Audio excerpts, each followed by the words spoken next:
So here we have got a 57-year-old male, 57-year-old female who has come complaining of distension of abdomen or abdominal fullness for the past 15 days, along with anorexia and weight loss, and along with yellowish dispersion of urine for the past 15 days. He has no history of fever, chest pain, cough, vomiting of maroon colored vomitus or black colored stool, or patient is having any pruritus.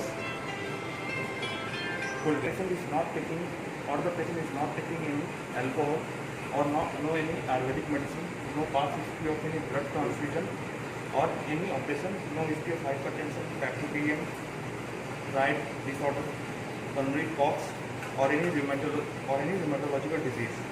So first of all, we will start with general examination. In general examination, as you can see, পাঁ দিকে তাকান নিচনে তাকান, পাঁ দিকে হ্যাঁ, মানে পাঁ দিকে তাকান, হ্যাঁ নিচনে এদিকে আঙুল নিচনে দেখুন, নিচনে দেখুন, নিচনে দেখুন, হ্যাঁ নিচনে দেখুন, পাঁ দিকে, হ্যাঁ এরকম এইরকম, হ্যাঁ নিচনে তাকুন, নিচনে। As you can see, the patient is having mild icterus, no pallor, no any clubbing or any cyanosis or any uterine contracture. so we'll move to the general systemic examination of the abdomen. In examination of the abdomen, first of all, we have to look for the inspection. In inspection, we look at the shape of the abdomen and if there is any position of the umbilicus. Position of the umbilicus, we take it from the GC sternum up to pubic symphysis. If it lies normally, it lies in the midline. Also, the spino-umbilical line. Spino-umbilical lines means a line is drawn from anterior superior iliac spine up to the umbilicus on the right side, and another line from the anterior superior spine of the left side joining the umbilicus. These both the lines should be equidistant. So we will say the umbilicus is equidistant. Also the spino-umbilical line and the pubic umbilical line, in this the umbilicus should be in the midline. But you can see in this case the umbilicus is not in the midline. It has shifted downwards. It means there is some ascites. We will also look at the shape of the umbilicus. You can see here it is inverted and it has a transverse slit, full, and also the flanks are full. So this all proves that the patient is having ascites. Also you can see here is stria albicans, whitish stria along the lower part of the abdomen. So this is the sign of previous pregnancy. So if we look at the abdomen, it has been divided into 9 areas. One line from the mid clavicular line up to the pelvis, and another line from the mid clavicular line of the right side up to the pelvis. So these 2 lines I have drawn, and one line along the subcostal margin, and one line along the tubercle of the iliac crest. So in this way I have divided the abdomen in 9 parts. We will start from the left side. So here left iliac region, left lumbar and left hypochondrium, then epigastrium, umbilicus, hypogastrium, right hypochondrium, right lumbar and right inguinal or right iliac region. So got the 9 areas. Also in inspection we look for if there is any venous prominence or not, or any visible thrill or not, or so then after having completed the inspection we will move to palpation. So in palpation we have 2 points. One is superficial palpation and another is deep palpation. Superficial palpation will sit at the level of the patient, and with the hand we will examine all the quadrants, and with the will not touch, we will simply place our hand and feel for any mass or any tenderness like this. Here I can feel a hard mass in this area.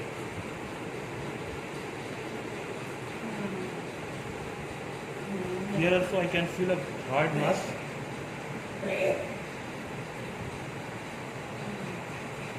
So we will do the movement like this for the superficial palpation, like this, at the metacarpophalangeal joint. We will not plug the skin.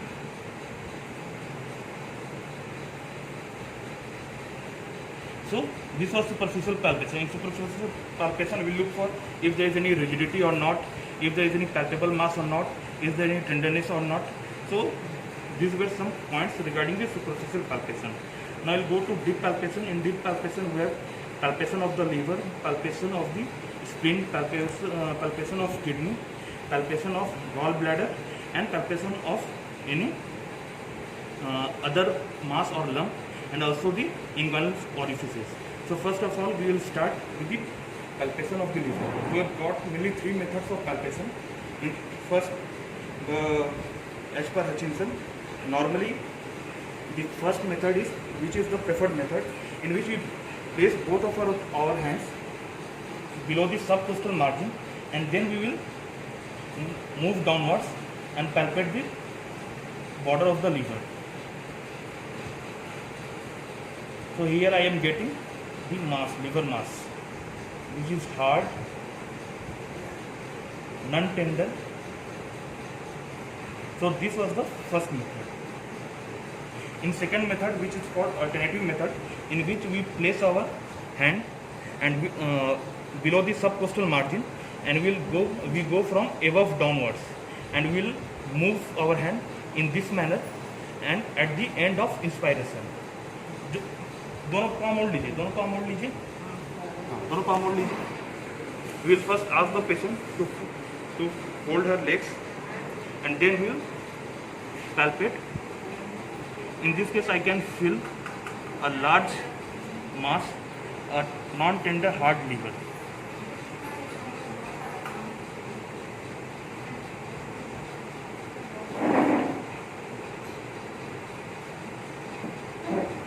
So this was the second method. And third method, which we use normally, we will start from the right iliac fossa and move upward. जोर जोर लंबा लंबा सांस लीजिए. At the end of the expiration, we will feel, and so here I can feel the liver.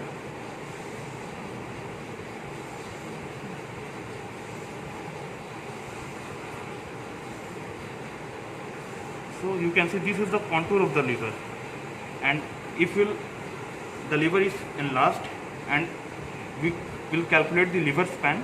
We will start from this suprasternal notch, then to the manubrium sterni or sternal angle, and then we will percuss. Here we are getting resonance, here it is dull. So her liver span is more than 15 centimeter. It means that the liver is enlarged. So we define liver in respect of size, surface, tenderness, pulsality, if the liver is pulsatile or not. As in case of TR, yes, we will get pulsatile liver. Also, the margins border, if the margin is smooth or not, border is sharp or irregular, and also if there is any associated bruise or not. Also, if there is tenderness. So in this point, and we will calculate the liver span. So among this, like this, we describe the liver. In this patient, we are also getting last thing. And how we palpate spleen? There are three methods of palpation. First method, palm to the part of the skull. So, with the help of our left hand, we push the spleen medially and downward, and we will start palpating from the right iliac fossa. लंबा लंबा सांस. With each deep breath or during inspiration, we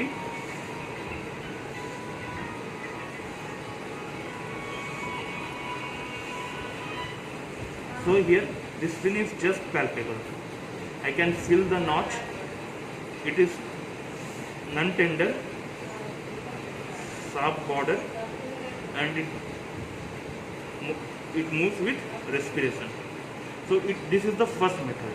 In second method, we will ask the patient to tilt towards the right side. ডান দিকে একটু ঘুরে যাবে। Again, in this case, we will put our left hand over the 9, 10, 11 lower wrist and place our right hand below the right leg shoulder and we will move upward.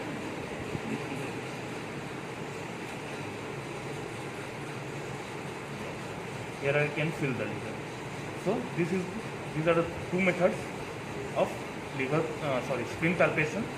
And now the third method.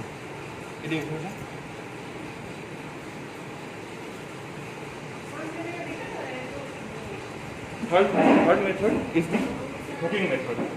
We will go to the left side of the patient and we will hook the spleen at the lower subcostal margin on the left side. So here I can feel the spleen which is hitting my fingers at the end of inspiration. So the spleen is enlarged in this case. So now we will start with lymph node palpation. We have got different areas of lymph nodes. Among these are anterior triangle of neck, posterior triangle of neck, preauricular, postauricular, occipital, trochlear, then inguinal, popliteal, and other abdominal lymph nodes and mediastinal lymph nodes. So first of all, we will start with the palpation of the lymph nodes. For the posterior triangle, we palpate from the anterior side, and from anterior triangle we palpate from the posterior side. So in anterior triangle we have got 7 groups. First group includes the submental and submandibular lymph nodes. Second group is the upper jugulo-digastric. Third is middle jugulo-digastric. Fourth is lower jugulo-digastric. Fifth is posterior triangle. Sixth is pretracheal and paratracheal lymph nodes. And seventh is mediastinal lymph nodes. So these are the anterior lymph nodes. In posterior triangle we have got 2 divisions, the occipital and the supraclavicular, which lies lateral to the sternocleidomastoid muscle. Now and also the axillary group of lymph nodes. In axillary group of lymph nodes we have anterior lymph nodes, posterior lymph nodes, lateral, apical and central lymph nodes. And in case of abdominal lymph nodes, which we cannot palpate, we have got retroperitoneal lymph nodes, celiac lymph nodes and other lymph nodes. And in the inguinal region we get deep and superficial, which lies along the femoral vein. And some lymph nodes we can palpate at the popliteal lymph node. In this patient we are getting lymph nodes in the anterior triangle as well as posterior triangle as well as left axilla. So how will palpate? First of all, this is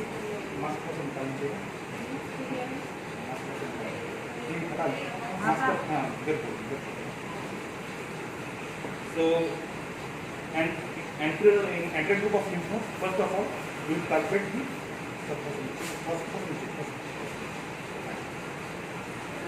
this is the submental, this is submandibular, this is jugulo-digastric level 1, jugulo-digastric level 2, jugulo-digastric level 3. And lateral to the sternocleidomastoid, I will look for the sternocleidomastoid. एक बार जोड़ दिया माथा दे दी घुमाने तो हाँ जोड़ दी पर जोड़ दी here we have got the sternocleidomastoid. Just lateral to sternocleidomastoid there is supraclavicular lymph node and above to lies the occipital lymph node. Then preauricular lymph nodes, postauricular lymph nodes and occipital lymph nodes. In this case we are getting